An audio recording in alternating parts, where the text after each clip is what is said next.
कक्षा 3rd, 4th और 5th में हिंदी विषय के अंतर्गत संज्ञा के बारे में अध्ययन करेंगे। संज्ञा यानी किसी व्यक्ति, वस्तु, स्थान, प्राणी, भाव, गुण तथा अवस्था के नाम को संज्ञा कहते हैं।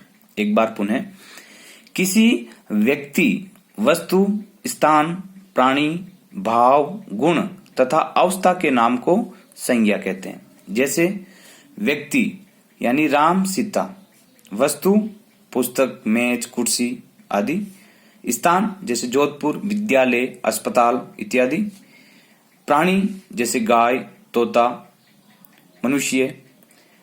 उसी प्रकार भाव, प्रेम, गुस्सा, उदासी, ये भाव हो गए। उसी प्रकार अवस्था जैसे गतिमान, चाल आदि। अब हम आगे पढ़ेंगे संज्ञा के भेद या प्रकार। संज्ञा को तो हम 3 भागों में बांटते हैं, या कह सकते हैं कि संज्ञा के 3 भेद होते हैं, या संज्ञा के 3 प्रकार होते हैं।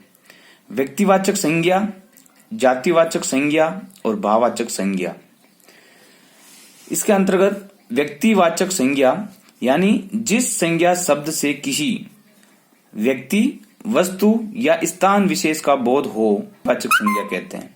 यानी जिस संज्ञा शब्द से किसी व्यक्ति या फिर वस्तु या स्थान विशेष का बोध हो, उसे व्यक्तिवाचक संज्ञा कहते हैं। जैसे राम व्यक्ति है, दिल्ली एक स्थान है।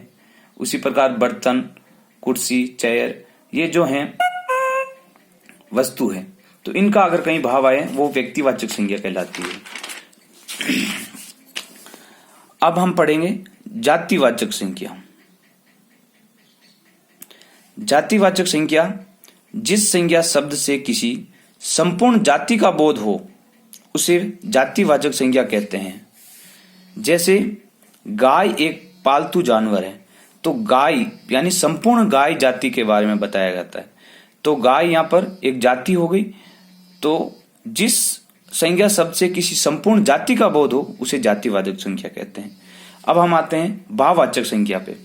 जिस संज्ञा शब्द से किसी गुण, भाव या दशा का बोध होता है, उसे भाववाचक संज्ञा कहते हैं। जैसे मित्रता, अच्छाई, हंसी, ये व्यक्ति के भाव हैं, दशा है, गुण है।